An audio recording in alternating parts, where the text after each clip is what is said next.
Hello and welcome to Encore. Coming up, he was one of the key figures behind the creation of the Pompidou Centre here in Paris.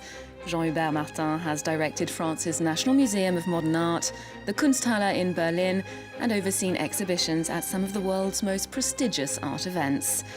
His philosophy has pushed major institutions away from a Western-centric view of contemporary art. Now, the curator and art historian joins us to talk about bringing a very diverse selection of pieces together in a very new kind of space.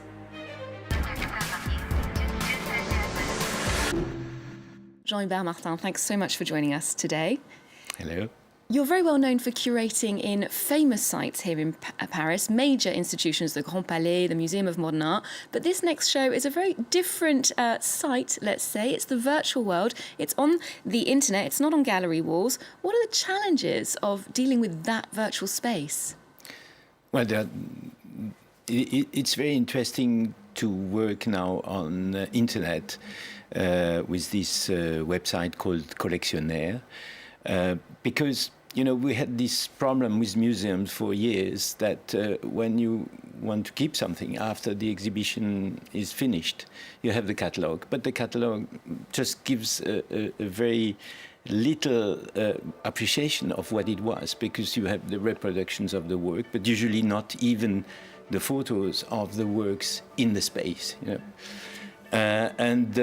This new website can actually give a sort of second life to exhibitions, because you can, see them on internet. And then also what's interesting is that you can build actually virtual exhibitions, So your young curator will be invited to select artists, sometimes just one artist, but sometimes several, make group shows.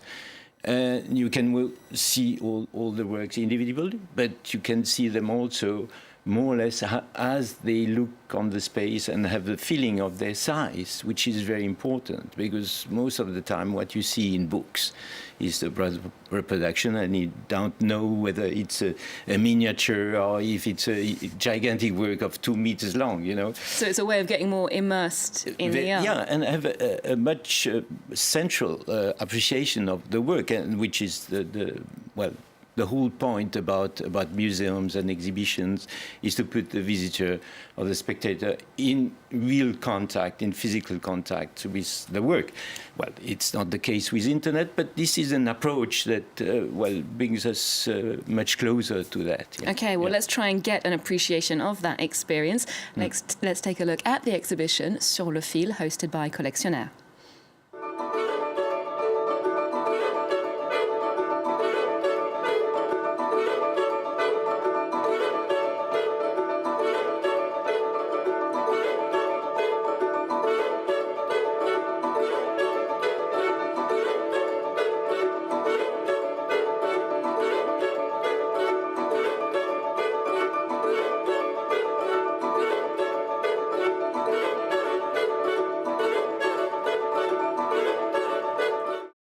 Now, if we return to a more concrete, let's say, gallery environment, a recent show of yours, Carambolage, at the Grand Palais in Paris, was staged. This word in French, carambolage, suggests a disparate set of things that set off like a domino effect, random things, not necessarily linked to each other. And these were very diverse pieces from very different places and time. What, for you, linked the work on show there?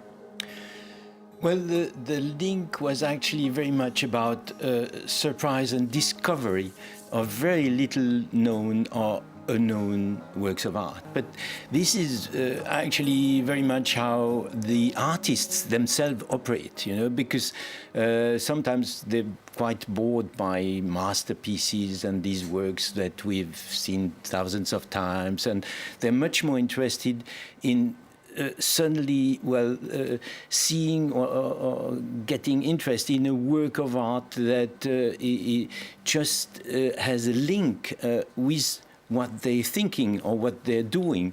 It's not always about formal comparisons, but much more about the way artists think, and then suddenly you have a link between an artist living today and some piece that comes from Roman archaeology of 2 centuries before Christ, because there is some sort of association, of analogy between the two works. A very eclectic selection of work there.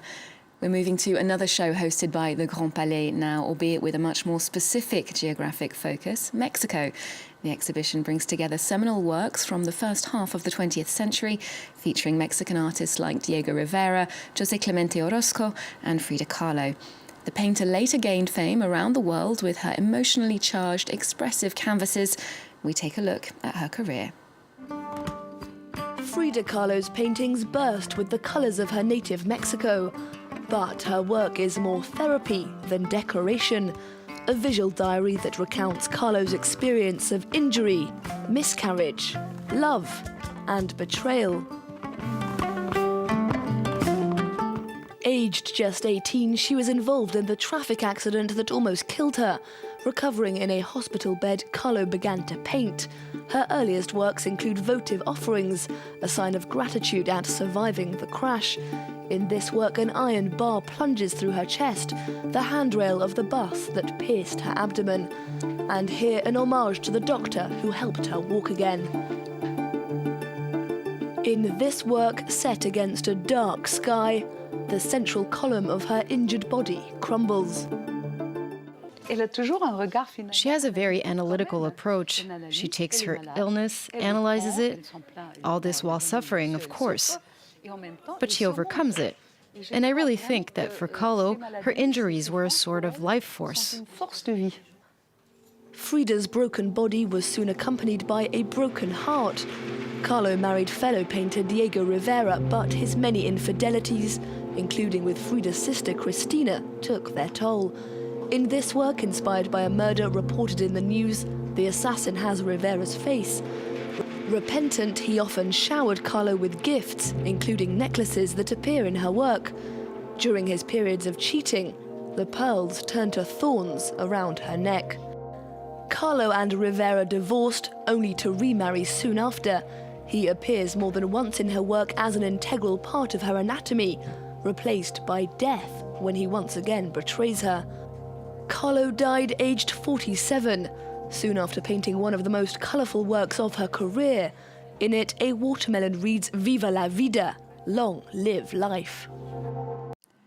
The Grand Palais there, announcing fantastic visitor numbers for last year. They always have sell-out shows. Jean-Hubert, you've worked in some of these major modern and contemporary art institutions like the Grand Palais, but quite a long time ago, 4 decades ago almost, your show Les Magiciens de la Terre in 1989 was seen as groundbreaking at the time. Why do you think that was? Well, at that time, in the 80s, when you were talking about international art, it actually meant more or less Western Europe, and Northern America, sometimes a little bit of South America. The rest of the world was completely ignored. And so, well, I thought that was absolutely, totally wrong, and I wanted to break this situation. And then I made an exhibition with about 100 artists, and half of them were either very, very little known or completely unknown. And I looked during several years with my team for artists in Africa, in Asia, in the Pacific, and we brought up some wonderful artists that were totally unknown. And then from then on, finally, eventually, this system of the contemporary art decided that it was maybe useful to look a little bit further than just our usual countries of the West. And it made history, indeed. Now, moving up to your upcoming projects, you're one of the invited curators at the Socle du Monde Biennale in Denmark. That's the world on a pedestal, or on a base, if I translate that into English. It's called To Challenge the Earth, the Moon, the Sun and the Stars. Quite a galactic theme. What are you bringing to that selection? Well, I bring just one of the chapters of the exhibition. The exhibition relies on this artist, this Italian artist, Manzoni, who in the 60s came to Herning, and there is an important body of works there in the museum. he was one of these avant-garde artists who changed completely our view on art and on the relation we have on the world. And then from the work of Manzoni, we elaborating different chapters of the exhibition that go in different direction.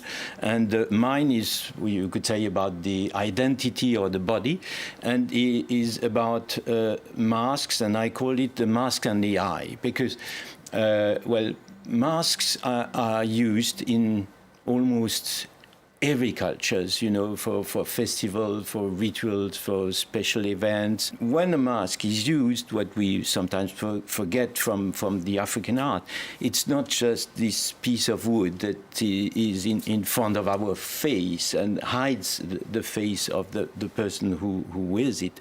It's a whole costume.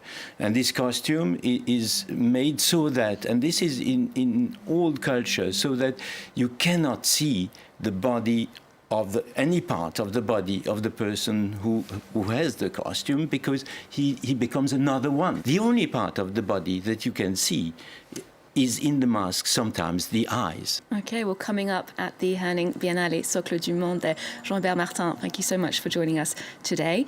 We're finishing with some more modern art showing here in Paris. Video Ergo Sum is a look back at one of the pioneers of film installation, American artist Peter Campus. The exhibition takes in his video, photography and digital work from the 1970s to the present day, and that's on at the Jeu de Paume Gallery. Remember, you can get more arts and culture on our website, and we're also on Twitter, Instagram and Facebook. There's more news coming up on France 24 after this.